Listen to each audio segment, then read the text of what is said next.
Alam nyo bang hindi lang sa himpapawid o alapaap pwede lumipad? Ang isang dalaga kasi na taga Cavite, kayang mag-fly high kahit nasa lupa at mga kalsadang bitak-bitak. Gamit lang ang kanyang sapatos na degulong o yung roller skates. Dahil din dito ang kanyang kita sa social media, umalagwa. Naging most followed at nag-viral ang pangalang Nasya the Fairy Skater.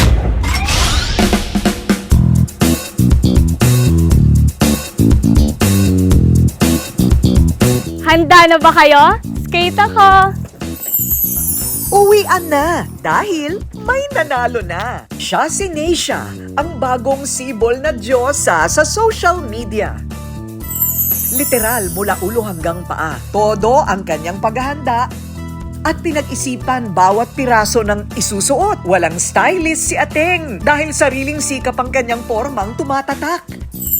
Ang resulta, ayan, trending online. Pero ang talagang agaw eksena ang kanyang gagamitin sa kanyang mga paa. Hindi kasi tsinelas o sandals na may heels ang katerno ng kanyang aura, kundi ang mga ito, mga sapatos na degulong o roller skates na hindi nyo aakalaing pangharabas niya at pang-araw-araw na suot. Literal, para siyang diwata na lumulutang habang animoy lilipad-lipad sa kanilang lugar. Hindi na nga daw sanay maglakad ng nakayapak o gamit ang ibang sapin sa paa, ang fairy skater na si Nasya. Maging sa paglilinis ng bahay, pagligpit ng hinigaan, hanggang sa pagsakay sa jeep, naka-roller skate si ate girl mo. Hanggang kusina, habang nagluluto ng kanyang leche flan, hindi nagpapaawat si Nasya sa paggamit ng kanyang roller skates. Pati nga raw sa pagtulog, nag-i-sleepwalk na rin siya gamit ang mahal niyang mga skates. Idol ko po si Ate Nasya. Ang galing niya po kasi Paglaki ko, gusto ko pong maging katulad niya. Skate ako! Si Nasya. Nagagalit ng asawa ko kakapanood sa kanya. Si Nisha, yung napapanood ko sa TikTok, magaling mag-skate yan eh. Sa kanyang kakaibang talento at pambihirang concept sa bawat content na ina-upload niya sa TikTok at Facebook, umakit agad ito ng atensyon ng mga netizens. Skate ako. Bali ka muna bigas. Bigas, ilang kilo? 10 kilo, card payment. Okay. Umabot sa halos 2 milyon agad ang kanyang mga tagasunod at taga-suporta. Ang mga views nakakalula rin, may halos 33 million sa FB, mahigit 23 million sa TikTok. At ang mga likes hindi rin magkanda-ugaga, umaabot lang naman sa mahigit 10 milyon ang natutuwa na sa kanya. At kapag ganyang trending, hindi dapat palagpasin ang kwento ni Nasya. Certified #pang-rated ko rin na yan. And here she comes! Woohoo! Oh my gosh! Ninervous ako doon. Ang galing! Gano'ng katagal mo naman pinractice yan, Nasya?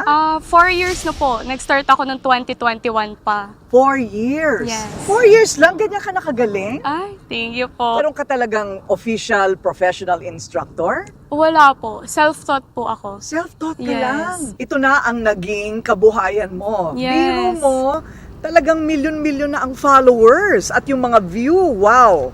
Napakataas. 25 million. So, inakala mo ba na aabot ka sa ganyan?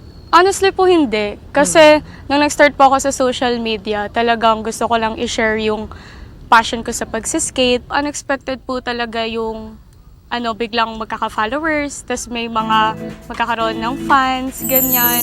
Sa galing ni Nasya mag-roller skates, aminado ang dalaga na hindi daw po siya professional. Kinahiligan niya lang daw talaga ang paggamit nito sa araw-araw. Pero bakit nga ba siya nahumaling sa roller skating? 2021, sa kasagsagan na bawal lumabas, nakita ni Nasya at kanyang ate ang mga trending videos ng mga foreigners sa Amerika na nagro-roller skates habang naka-outfit. Mula noon, hindi na nawala sa isip ni Neisha na balang araw magiging tulad din nila.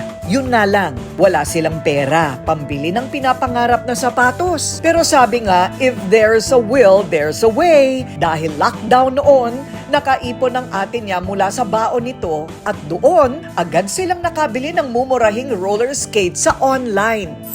Hiraman sila hanggang siya ay natuto unti-unti. Hindi naman daw naging mahirap sa kanya ang mag-roller skating dahil marunong naman siya magbalanse ng katawan.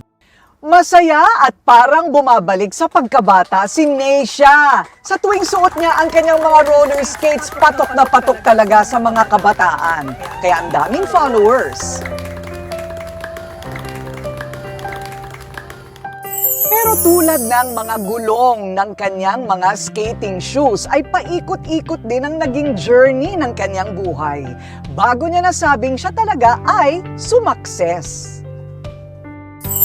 Masakit sa ina ni Neisha na si Mami Mariel ang makitang ang mga anak niya ay naghihiraman sa isang bagay na pareho nilang gusto. Pero walang magagawa. Limitado lang kasi ang kita bilang isang empleyado sa BPO. Sumasideline din magtinda sa opisina.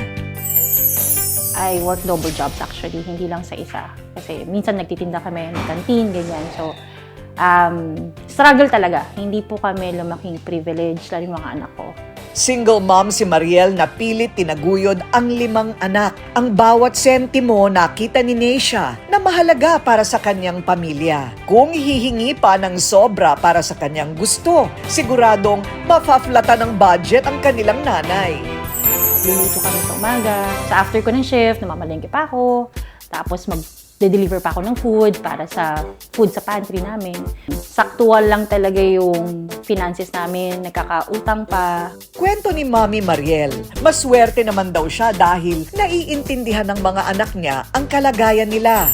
Malungkot, pero mababait naman yung mga anak ko. Salamat ako kay Lord kasi mababait naman yung mga anak ko. Naiintindihan naman nila. Hindi ako nahirapan sa kanila magpalaki. Hindi po sila pasaway.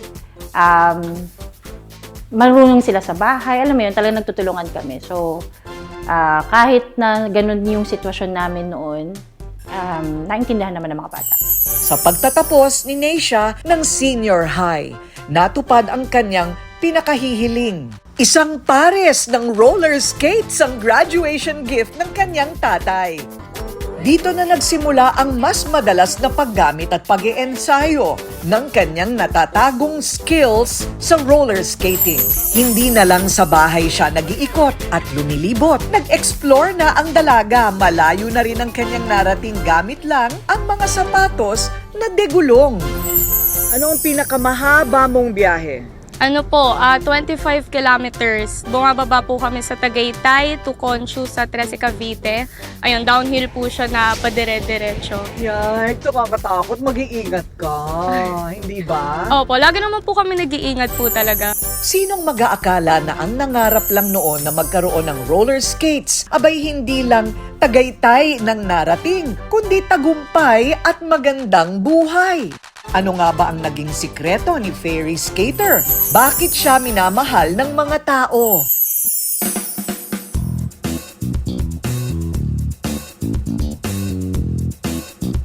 Sa ganda ng kutis ni Neisha at ang king karisma, sabayan pa ba naman ang kanyang agaw-pansing pananamit? No wonder, hinangaan siya ng maraming Gen Z at mga millennial.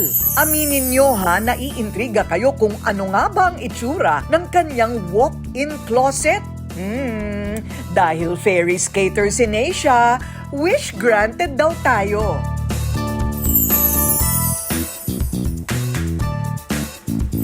Ang kanyang mga abubot kumpleto kahit ng mga accessories, abay terno-terno.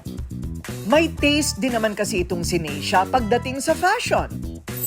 Ang OOTD niya, tipid version nga lang daw. Ang mga ito kasi hindi kamahalan pero nakikipagsabayan ang styles and design. Look, iba ang damit niya pang grocery. Relax lang, chill lang naman pag pantambay. Saktuhan lang din pag nagsha-shopping, at japorms palagi on a casual day. Take note, lahat yan ang kapareha, walang iba kundi ang kanyang mga roller skates. Sa ngayon, umaabot na raw sa 10 pares ang kanyang mga sapatos na may gulong. Ano sa palagay mo yung gusto ng tao dyan? Sa mga comments nila sa'yo? Bukod po sa pagsiskate ko, yung outfit ko raw po talaga eh. Mga outfit. Tumatatak po sa kanila the way I dress. napapagawa yan? Hindi ko po pinapagawa, mga binibili lang. Minsan thrifted po yung mga damit ko, pero marami po online shops. Pero sa lahat ng ito, ang pinaka-paborito niya ay itong pinakasikat na outfit. Ang fairy getup niya with matching wings. Ganda, di ba? Aminado si Neisha, nagulat siya na naging patok ito sa online. At ngayon nga, ay viral pa siya. Nakaka 6 digits na si Neisha ngayon sa kita niya sa mga views. Laking pasasalamat niya sa mga netizen na nagpaangat sa kanyang buhay. Sa pagiging influencer, nakamit na ni Neisha ang success. Panahon na daw ito para makapag-give back na rin siya sa kanyang mommy Mariel. I am super proud bilang ina na nakayanin niya kasi I was a young mom. 19 ako nung nanganak. So, proud ako na hindi nila sinunod yung ganong steps na nangyari sa akin. At ngayon, financially independent sila. Ay, naku, spoiled ako dyan. Lagi siyang merong something for us. May pag-grocery si madam. Meron na siyang mga gifts. Naku, napakagalante niya sa mga regalo. Malaki na ngayon ang kanyang kinikita. 6 digits lang naman. At napapaaral mo na yung mga kapatid mo. Ay, yung bunso po namin. Kasi kailangan po niyang mag-private eh. Oo, why naman hindi?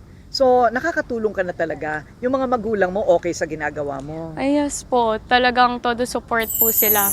Kahit hawak na niya ang tagumpay at kasikatan ngayon, desidido pa rin si Neisha na makaipon para ituloy ang nahintong pag-aaral sa kolehiyo. Kahit hindi siya nakapag-full college, wala ka ng balak? Hindi ko po kino-close yung door for studying pa rin ng college. Pero sa ngayon po, ito po yung focus ko ngayon, parang content creation. Sa dami rin ng mga may crush ngayon sa fairy skater ng Cavite. Tanong tuloy ng mga boys, single ba si Neisha? Sorry guys, may boyfriend na siya. Naubod ng supportive. All around, PA, cameraman, at content producer. Siya si JD. Kung ano man trip niya, G lang kahit ano yun. Tapos yun, ako nag-video. Paminsan sa mga outfits niya, tinutulungan ko siyang pumili. Tapos sa buhok niya, stylist din, ganyan. Tapos taga-bitbit, more on taga-bitbit ako. Ayun kasi talaga, as much as possible nga di ako nagpapakita. First time lang. Bilang boyfriend ni Neisha, proud na proud ako maging isang life partner ni Neisha Elise.